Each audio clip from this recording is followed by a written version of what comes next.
नमस्कार, मैं हूं पवन त्यागी। केंद्र सरकार ने सख्त कदम उठाया और ट्विटर के गुरुग्राम और दिल्ली स्थित कार्यालय पर दिल्ली पुलिस की स्पेशल सेल ने रेड की है और उस रेड में सारे दस्तावेज इकट्ठे किए जा रहे हैं और अधिकारियों से पूछताछ हो रही है। अब सख्त एक्शन दिल्ली पुलिस की तरफ से होने जा रहा है। कांग्रेस की जो टूल किट थी, जिस टूल किट में भारत को कोरोना के टाइम में बदनाम करने की एक साजिश की गई थी, मोदी सरकार को बदनाम करने की साजिश की गई थी, सेंट्रल विस्टा प्रोजेक्ट है, इस पर सवाल उठाया गया था और एक पूरी टूल किट कुछ प्रेस के लोगों को दी गई थी कांग्रेस के द्वारा और अपने नेताओं को दी गई थी, जिसको लेकर भारतीय जनता पार्टी के प्रवक्ता संबित पात्रा ने बड़ा खुलासा किया था प्रेस कॉन्फ्रेंस के जरिए। अब उसको ट्विटर पर जब इन लोगों ने डाला तो ट्विटर ने बाकायदा भारतीय जनता पार्टी के उन नेताओं के अकाउंट पर मैनिपुलेटेड का टैग लगा दिया जिन नेताओं ने यह ट्वीट को शेयर किया था। इस पर जब भारतीय जनता पार्टी के लोगों ने पूछा कि हमारे इस पर मैनिपुलेटेड कैसे लगा दिया, तो वो कहता है कि मुझ पर कंप्लेंट आई है, कांग्रेसियों ने कंप्लेंट करी कि ये लेटर जो दिखाया जा रहा है भारतीय जनता पार्टी के नेताओं द्वारा ये मैनिपुलेटेड है। सवाल ये उठता है कि जब केस दिल्ली पुलिस के हाथ में है और उसके बारे में एक एफआईआर दर्ज हो चुकी है, तब ट्विटर के पास ऐसी कौन सी एजेंसी थी कि उसने ये जांच कर लिया कि ये दस्तावेज बीजेपी के द्वारा मैनिपुलेट किया गया है। तो वो कैसे ऐसे किसी भारतीय जनता पार्टी के नेता के अकाउंट में मैनिपुलेट का टैग लगा सकता है और कांग्रेस को क्लीन चिट दे सकता है। कांग्रेस की टूल किट में ट्विटर का जो तड़का लगा था और ट्विटर ने सोचा था कि हम इस टूल किट का सपोर्ट करेंगे और केंद्र सरकार मौन बैठी रहेगी, ऐसा उनका भ्रम अब दूर होने जा रहा है, क्योंकि दिल्ली पुलिस की स्पेशल सेल ने बाकायदा ट्विटर के 2 ऑफिसों में रेड की है और वहां संबंधित दस्तावेज उनसे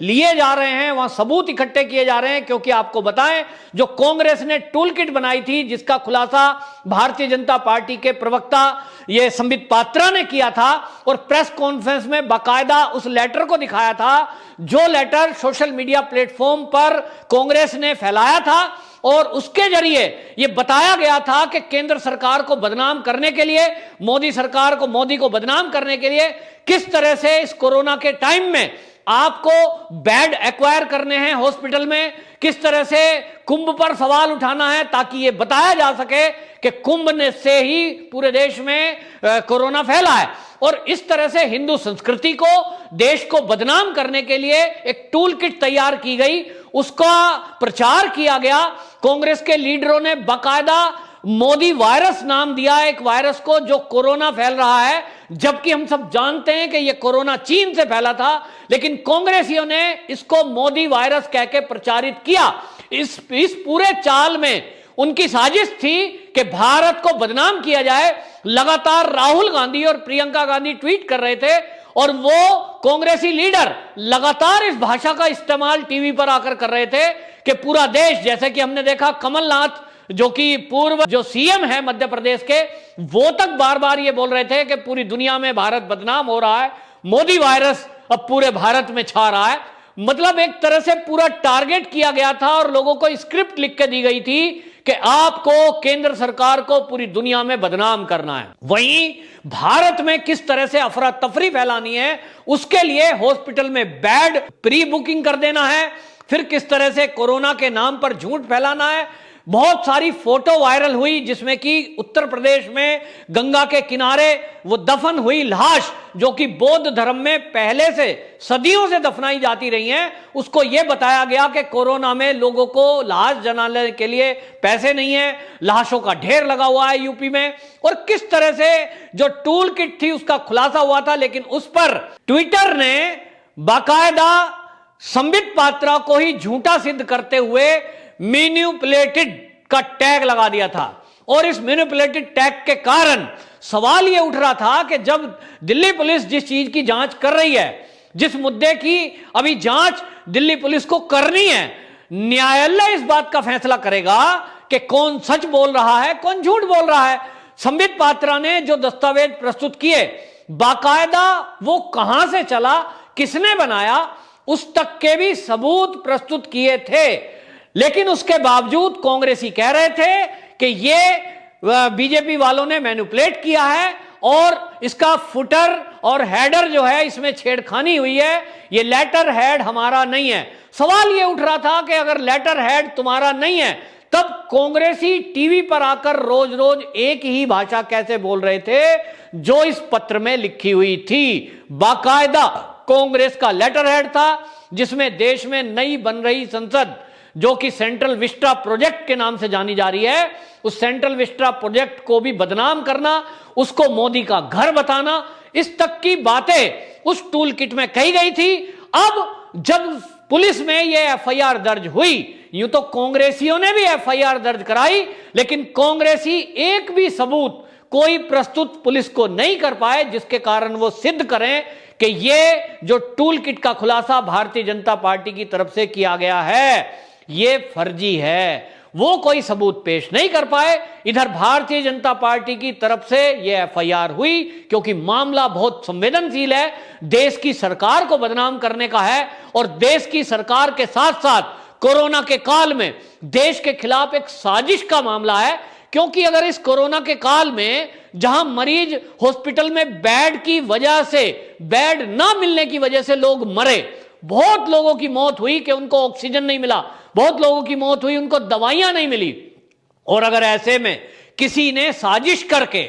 ये कांग्रेस ने यदि साजिश करके किन्हीं लोगों के द्वारा हॉस्पिटल में बेड बुक कराए गए जिसका कुछ खुलासा भी हुआ था और बाकायदा नोएडा में ऐसे बेड मिले थे जब यहां प्रशासन ने जांच की कि वो फर्जी तरीके से बुक किए गए थे, हॉस्पिटल में बाहर लिखा था बेड फुल। तो इन सब की जब जांच हुई तो ये चीजें आई कि वास्तव में जो सोशल मीडिया पर चल रहा है कहीं ना कहीं कुछ सच्चाई है। लेकिन अब ये देखना होगा कि इस मामले में ये जो ट्विटर था जिसने भारतीय जनता पार्टी के कई सारे कार्यकर्ताओं के अकाउंट को मैनिपुलेट लिखा, उस पर एक टैग लगा दिया, वहीं आपको बताएं जो इंडिया हेड है इस ट्विटर का वो मनीष महेश्वरी, वो एमडी हैं। उन्होंने बाकायदा जब उनको दिल्ली पुलिस ने नोटिस दिया तो उन्होंने कहा कि साहब मैं तो जो है सेल्स डिपार्टमेंट में हूं, मैं इसका एमडी नहीं हूं। ये बहानेबाजी उनकी नहीं चली क्योंकि उन्होंने अपने ट्विटर अकाउंट जो है उस पे बाकायदा वेरीफाइड अकाउंट पर आज भी उनका जो स्टेटस लगा है वो लिखा है एमडी इंडिया हेड ट्विटर। तो इंडिया के वो एमडी हैं और अब ये बात बिल्कुल पुलिस ने जो कार्रवाई की है, जो छापा मारा है, बजाय इसके कि उनको 22 तारीख तक नोटिस का जवाब मांगा गया था, लेकिन अब लग रहा है कि जिस तरह से दिल्ली पुलिस ने तत्काल कार्रवाई की है और गुरुग्राम और दिल्ली स्थित ट्विटर के जो ऑफिस है उस पर छापा मारा है, तो इससे लग रहा है कि दिल्ली पुलिस कोई भी ढील देने के मूड में इस ट्विटर को नहीं है। क्योंकि आपको बताएं ट्विटर को लेकर पहले भी कई बार शिकायतें आई हैं, चाहे वो दिल्ली का लाल किला कांड हो जिसमें किसान आंदोलन के समय में लोगों ने उस ट्विटर का टूल किट का सहारा लिया था और देश विरोधी एक्टिविटी हुई थी, बहुत सारे लोग उसमें जेल में बंद हैं, लेकिन उस टाइम ट्विटर के खिलाफ कार्रवाई करने की मांग उठी जरूर थी, लेकिन ट्विटर के खिलाफ कोई कार्रवाई नहीं हो सकी। इसी तरह जब सीए के विरोध में दिल्ली को जलाया जा रहा था उस समय भी बहुत सारे देश विरोधी लोगों ने ट्विटर अकाउंट से देश में जहर फैलाने का काम किया था। उस समय भी ट्विटर के खिलाफ कार्रवाई करने की मांग उठी थी, लेकिन ट्विटर के खिलाफ कोई सबूत नहीं था क्योंकि ट्विटर ने कहा कि हमारा एक प्लेटफॉर्म है, उसमें लोग अपनी बातें शेयर करते हैं, इसमें हमारा कोई रोल नहीं है, हम उन लोगों का अकाउंट सस्पेंड कर देते हैं जिसकी आप कंप्लेंट करोगे। लेकिन ऐसा किया नहीं गया। जो देश विरोधी एक्टिविटी में लोग लगे हुए थे उनमें से किसी का अकाउंट ना तो ट्विटर ने सस्पेंड किया, ना उस पर कोई ऑब्जेक्शन लगाया, और इसके इतर भारतीय जनता पार्टी के जिन नेताओं ने इस टूल किट को शेयर किया और उसको खुलासा किया उनके अकाउंट पे मैनिपुलेटेड का टैग जरूर ट्विटर ने लगाया। अब सवाल उठ रहा था कि क्या ट्विटर देश में देश से ऊपर है? देश में एक ऑफिस चल रहा है जो एक केवल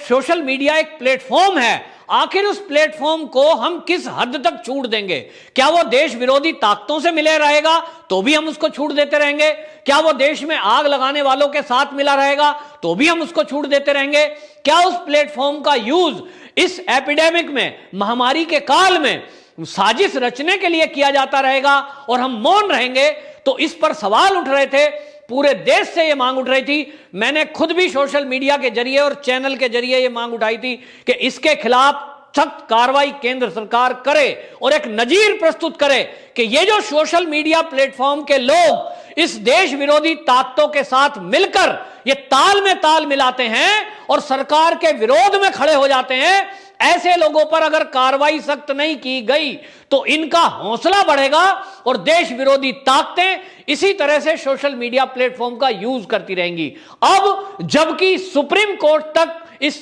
महामारी के काल में सख्त है और सरकार को निर्देश तक दे रही है, यहां तक कि सरकारी अधिकारी को जेल तक डालने की बात सुप्रीम कोर्ट और हाई कोर्ट ने बोली, तब ऐसे में ट्विटर जैसे अकाउंट को इस साजिश करने में कैसे शामिल किया जा सकता है? इस ट्विटर ने किस बिना पर मैनिपुलेटेड शब्द इस्तेमाल किया? उसने कौन सी एजेंसी से जांच कराई कांग्रेसियों की कि उसने कांग्रेस को क्लीन चिट दे दी और भारतीय जनता पार्टी के नेता को मैनिपुलेटेड करने वाला बता दिया? इसका जवाब अब ट्विटर को देना पड़ेगा और इसकी मामले की जांच जब होगी, जांच एजेंसी यानी दिल्ली पुलिस की स्पेशल सेल इसकी तह तक जाएगी, तो निश्चित रूप से ट्विटर के जो कार्यकर्ता हैं और ट्विटर का एमडी इसके लिए दोषी अगर पाया गया तो वो दिन दूर नहीं कि ये जेल जाएगा और ये बहुत बड़ी कार्रवाई